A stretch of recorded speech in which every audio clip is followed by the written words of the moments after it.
First ever factory outlet Mukunda జ్యువెలరీలో Nakshi Mela December 13 నుంచి 21 వరకు అన్ని స్టోర్స్ లో. ఏపీలోని డ్వాక్రా మహిళలకు కూటమి ప్రభుత్వం గుడ్ న్యూస్ తెలిపింది. కొత్తగా ఏర్పాటైన డ్వాక్రా సంఘాలకు ఆర్థిక సహాయం అందించింది. అందులో భాగంగా ఒక్క గ్రూప్ అకౌంట్లో 15,000 జమ చేసింది. రివాల్వింగ్ ఫండ్ కింద దాదాపు 2,000 డ్వాక్రా గ్రూపులకు 3 కోట్ల రివాల్వింగ్ ఫండ్ను మంజూరు చేసింది. ఒక్కో సంఘానికి 15,000 చొప్పున వారి గ్రూప్ అకౌంట్లో జమ చేసింది. 2024 ఆగస్టు 2 నుంచి 25 నవంబర్ 30 మధ్యలో కొత్తగా మహిళలు ఏర్పాటు చేసుకున్న డ్వాక్రా గ్రూపులకు వీటిని అందించనున్నట్లు స్పష్టం చేసింది.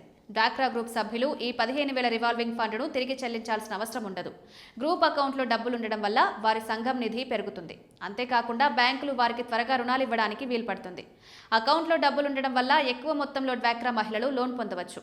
డ్వాక్రా మహిళలు వీటిని పొదుపు చేసుకోవడం వల్ల దీర్ఘకాలంలో లాభం జరగనుంది. మరోవైపు ప్రభుత్వం డ్వాక్రా సంఘాలకు బ్యాంకుల నుంచి రుణాలు మంజూరు చేస్తోంది. శ్రీనిధి విద్యాలక్ష్మి పేరుతో లోన్లు మంజూరు చేస్తుంది. ఇక డ్వాక్రా మహిళలకు వాయిదాల చెల్లింపులో ఇబ్బందులు రాకుండా ఉండేందుకు మన డబ్బులు మన లెక్కలు అనే యాప్ కూడా కొత్తగా లాంచ్ చేసింది. ఇలా డ్వాక్రా మహిళల అభివృద్ధికి ఏపీ ప్రభుత్వం తోడ్పాటు అందిస్తుంది.